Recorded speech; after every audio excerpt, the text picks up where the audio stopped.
打ったらすぐに戻る。遠いすぐいなくなるほんの一瞬中野先生の動きにうってなった瞬間にもう金的蹴られるとおしまいなんで、私その一発目外したら結構きついですね知名度を食らわずに食らいながらやるしかないかなとか。武術で総合格闘技を戦ういわば武術格闘家の菊野勝則先生、変幻自在の動き態道の中野哲司先生、一体どうすれば態道に勝てるのか、武術格闘家が本気で考えてみた。ちょっと構えてもらっていいですかこの重心はなんか後ろにあるように、僕はプレッシャーは結構遠く感じるんですよ中野先生が、だけどこの足がえらい前に来てるんですよこれが要はこれが中野先生のこの届く範囲ですもんね。ここまで移動できるわけで、実はこれがここにあったりとかするとまたちょっとこう入りが変わっていったりするので、すごいなんかこの何ですかね、なんだろう、リアリティが薄れる構えというか、なんていうんですかね、なんか近いのか遠いのかよく分かんない怖いですねこれは。そうなんですよ。なのであとはこの添え手とかもそうで、添え手がですねこうあっち行ったりこう横から見た時に下がったり上向いたりしちゃうとこう近まで相手乗っちゃうんですよ。ちょっと失礼します、こう乗ってしまうので、ここでも打てるし、ここでも打てるし、ここでも打てる、動きを練習するためにしっかり添え手がまっすぐ動く。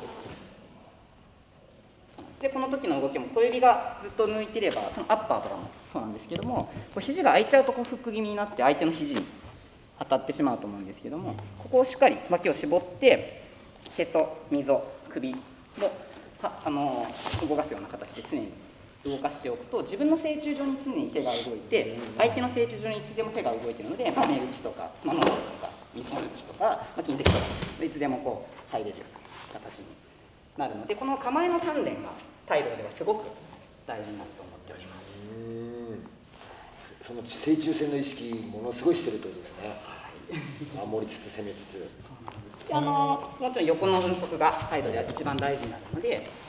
そうですね、態度はとにかく円で動けっていう教えがすごい強いので、丸く動け丸く動けっていうのがありますので。それはなぜですか？やっぱりですね、ここ正中にの狙わせたくないですけども、自分だけは一方的に正中を取る。でその正中の考え方もこの真正面ではなくて、ど真ん中にあるものをどこからでも打てっていうイメージです。僕の真ん中にあるもの。そうなんです。結局真ん中そのものはここから押しても真ん中はあるので、そうなんですよなので相手は正中線取りづらい、要はこう体がねじれちゃうような追い方になってしまっても、自分だけはこうまっすぐの形で攻めるっていうような形ですね。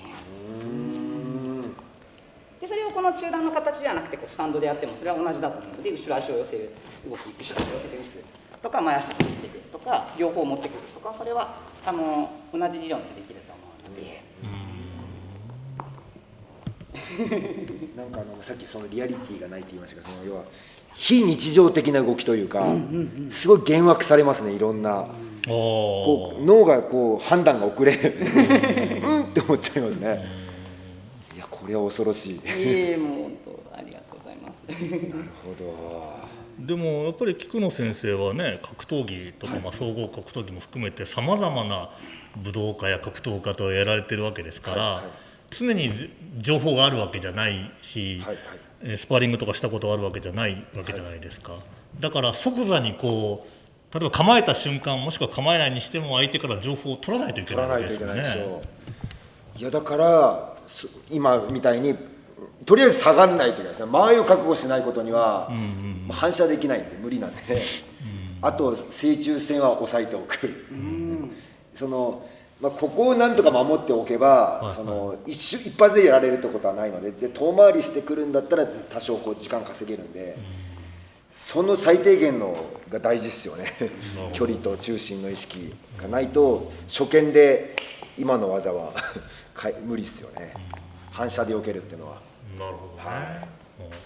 菊野先生みたいにいろんな武道とか格闘技のキャリアがあると、多分相手がどうであっても自分の土俵で戦おうっていう選択を最終的かもしくは最初にできると思うので、やっぱりこういろんなことをトップまでやってる方ってそのなんて言うんでしょう、結局やることは相手を倒す、で攻撃を当てさせないなので、それをもうじゃあもういや自分の土俵でやろうっていうふうにされると思うので、やっぱりこうすごいですよね、このいろんな造形が深い方っていうのは。自分の土俵っていうのは相手に合わせるんじゃなくて、自分に合わせさせるってことなんでしょう。口で言うのは簡単。そこの取り合いですよね、お互いね。その競技だったら割とそこら辺がやりやすいんでしょうけど、いざ中野先生と揉め事になってって僕がほんの一瞬中野先生の動きにうってなった瞬間にもう金的蹴られておしまいなんだよね。だからその一瞬が命取りなんで、もうなんかすごい勝負になりますね、そうなるとね。どんな想像ですかそれ。なるほど。一瞬うってなった瞬間にもう終わりですよ。私その一発目外したら結構きついですね。なるほどね。脳を少しフリーズさせる、ちょっと遅らせるだけでバーンとおしまいですから、そういう勝負ですよね。さっき虚実の話が出ましたけれども、その菊野先生がやられている武道では例えば虚実というのは何かあれば。僕は虚実っていう表現をしないので、なんだろう、本当にそれが合ってんのか噛み合ってるのか分かんないですけど、僕らは橋を架けるっていう表現をよくして、ブリッジの橋ですね。そうです、ブリッジの橋ですね。今こう中野先生と僕ここにいるだけでお互いがこう、気をぶつけ合ってたりとか、影響を受け合ってるんですよね。もちろん西監督も、あと画面の向こう側の皆さんも何かしら受け取ってるわけですか。で僕がこうやって向いてる時とこうやって向いてる時の皆さんの感じ方って違うと思うんですね。違いますね、明らかに。もちろん中野先生も今僕がここにいる時とこう向くだけで違うし、これがこうなったらなんか体の中に入ってくるわけですね、このテンションみたいなものが。でこういうものをよく観察して技をかけたりとかしていくわけですけど、で要は人は押したら押し返すわけですよ。だからこうなるわけですよね、絶対に。別に触れてもいないけどこう押されるって思うこの何かしらが来て情報が入るわけですね。それに対して中野先生は自分の座標を守るために負けないようにこう安定させようと人は安定したいんですよ。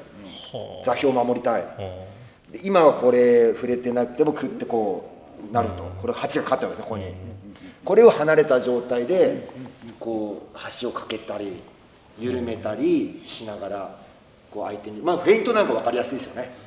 ふってこれにパッと橋がかかって反応したところを別の攻撃するとかいうことをこうやってますね。こういう動き。この橋を架けるっていうのを分かりやすく言うと、目に見えないんだけどこうつながっている。そうですね。お互いにこうブリッジがこう。そうですそうです。なんかそれを目に分かる状態でこうやってかけるのが投げ技になったりもするし、離れたらそういう風になってるしっていう、そういう人の反射が人間ってねよくできてますよ。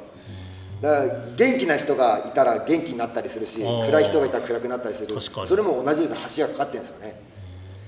そういうことが人は起きてると。じゃあ例えばその試合の時とかも、その橋を架け合いをしてるわけなんですか。そうですそうですそうです。結局相手にこう見えるところでこうフェイントかけたりとかもありますし、こう足とかでやったりとかもしますし、息遣いとか目のフェイントもあるので、もうちょっともう無理だなっていう顔してこさせるとかもありますし、顔を背けてこう相手がこうちょっとこう右のフックとか来た時にこういうふうに逃げようかなって言って追わせてこっちからとかタイプもあるだったり。でその場合って目を切っちゃうとあんまり追ってこないかもしれないんですけど、ずっと見てると案外追ってきてくれるんですよ。ここに橋がかかりましたね。そうなんですよ、そうなんですよ。で見てるところからこの首が一気にこう回転するとそのスピードもまた上がってくるので、これはやっぱり目をつないでおかないとダメですよね。これちょっと思ったんですけど、ちょっと離れていただいて、技は出さなくていいので、じゃあいざ戦うとした場合どういうようなこの雰囲気になるのかっていうだけた橋の取り合いをされるんだと思うんですけど、技は出さなくてもいいんですけど、ちょっとその雰囲気を見せていただけたらと思ったんですが、可能ですか。今この場所だったら一発で食らう距離ではないので、普通にこう正対しておきますね。こう相手をよく見てなるほど状況をでも戦わなきゃいけなくてで一色の状況になってやっぱ半身は切りますね、僕は。私は離れますね、多分距離取りたいので。相手に自分の情報も上げたいんですよ。なんか思想これするんじゃない、普通だったらこうするでしょっていうのをとにかく上げまくるんです。で情報を型にして混乱させたり、であれでしょ、潜水艦でデコイを放つっていうこうおとりみたいなのをいっそうですねぱいおとりの情報を出すっていう。そうですね、すごい大事ですよね。でも菊野先生今半身になって正中線を隠してるそうですね、成虫やっぱこれを一瞬でこう避けるってのは結構難しいので、最低限こう外した以上で。ああそうかそうか、こういうことか、そういうことなんですね。私も半身なんですけども、前足は前に。これはでも中野先生やっぱ的がちっちゃいね、ギューって圧縮してる感じですね全体。でもし槍を持ってるんだったらその後バーンで槍をこう刺したような形を起こすんです。なのでこっちだとこうなっちゃうので、そういうイメージがあります。なのでこう本手もなんだったらこう目とかに向けてずっと向けたりもいいですし、ただ本手態度では本手を手刀で構えるので、相手を毎回こう切っていくようなイメージ、相手の視界を真ん中で常にこう切って嫌な感じにしたりとか。今改めて思ったんですけど、中野先生、的も小さいし的はさらにちっちゃくしてるんですよね。ちっちゃくしますよね。でこうなった時に中野先生の急所に当てるっていうのは非常に難しいわけです。でそうなったらやっぱり威力っていうのがね、やっぱりすごい助けになるというか、確かにどこでも当たればいいというのがすごくこっちのメンタルにもすごく良くて、確かに当たらないと思った瞬間にもう結構テンションパフォーマンス落ちちゃうんですけど、どうでも当たればいいよと思った時に勇気を持っていけるっていうのはありますよね。耐久力もそういうなると武器になるので、で私たちはかかと蹴りがすごい多いんですね。かかとね、かかとで蹴ることがすごく多いので、なるべくこう、まず掴まれたくないとなるので、こうやっぱりこうよく襟蹴りが上蹴るっていうのがあるんですけど、それをこう下にもうかかとで膝を一発こう決めちゃいたい。こう怖いですね。そうですね、もう膝をこう打っていきたいような気持ちになりますので、それで少しでも嫌がって危ないって避けられたら、次にこうなるっていうのを予想して、じゃあ次同じようなモーションからじゃあ上蹴るっていうふうにやって、こうなった時にガツンと上蹴る。エビ蹴り下上連続みたいな感じできますね。なんで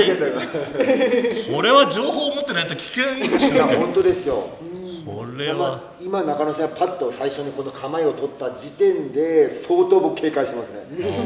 もうただもんじゃないっていうのを言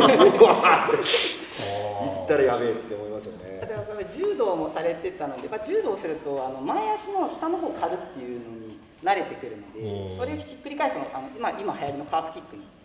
普通になるので、やっぱりこう柔道整復師なので大腿骨より腓骨の方が弱いでしょって普通に思うんですよね。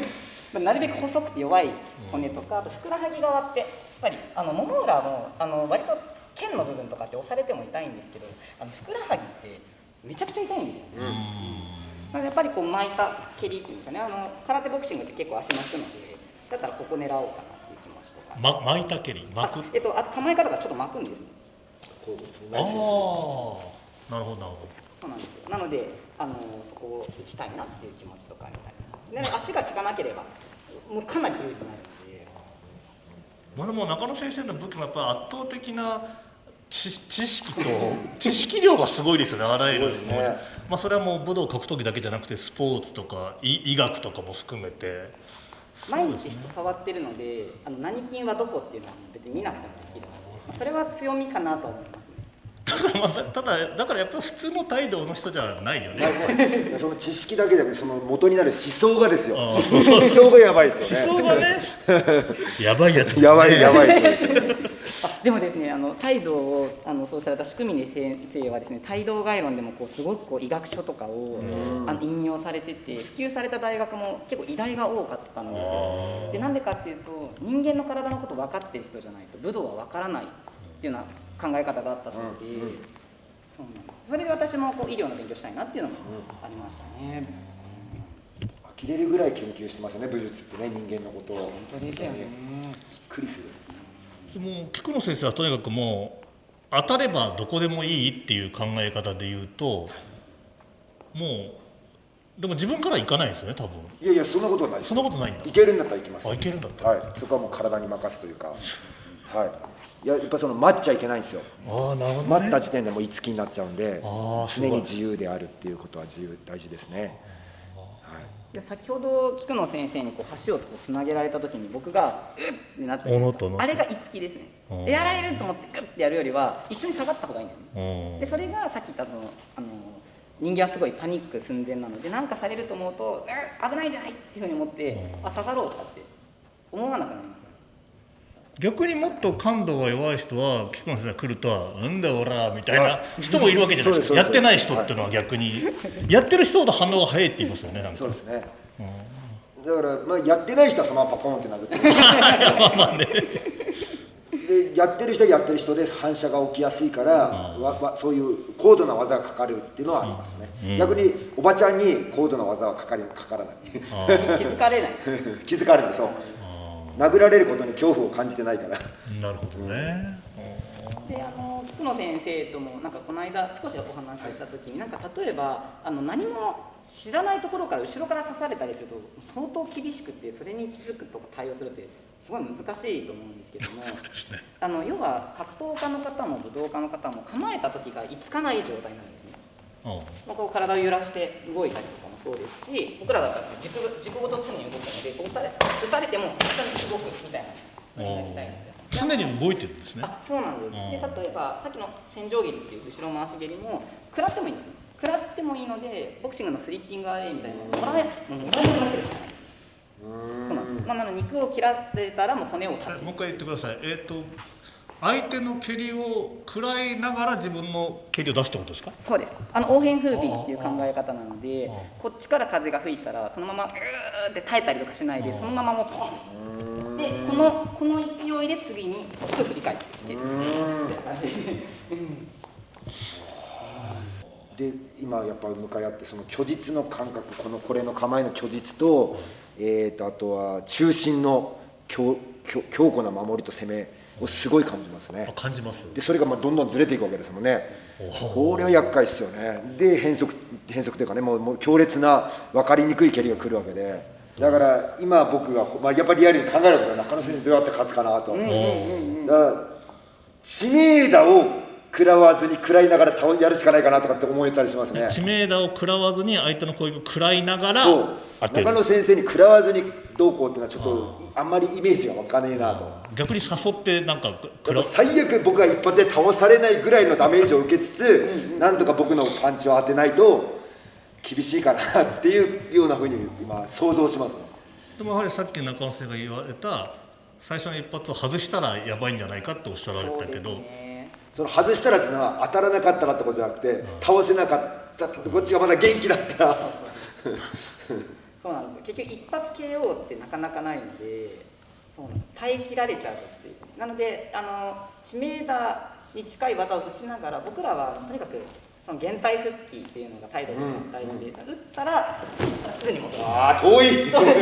すぐいなくなるあと打ってもそこから逆に打ったりとか、なんかちょっとそこから起きるのかって、要は態度って倒れることよりも起きることの方の練習の方が厳しいんですね。とにかくすぐ立てなので、今のだったら一発しくじっても全然大丈夫そうですね。今の追いかけるの大変そうだ。帯同の中野先生と武術格闘家の菊野先生、このシリーズまだまだ続きますよ。次回をお楽しみに。 Everyone is a hero in 黒帯ワールド。黒帯ワールドでは誰もがヒーロー、もちろんあなたも。それではまた黒帯ワールドでお会いしましょう。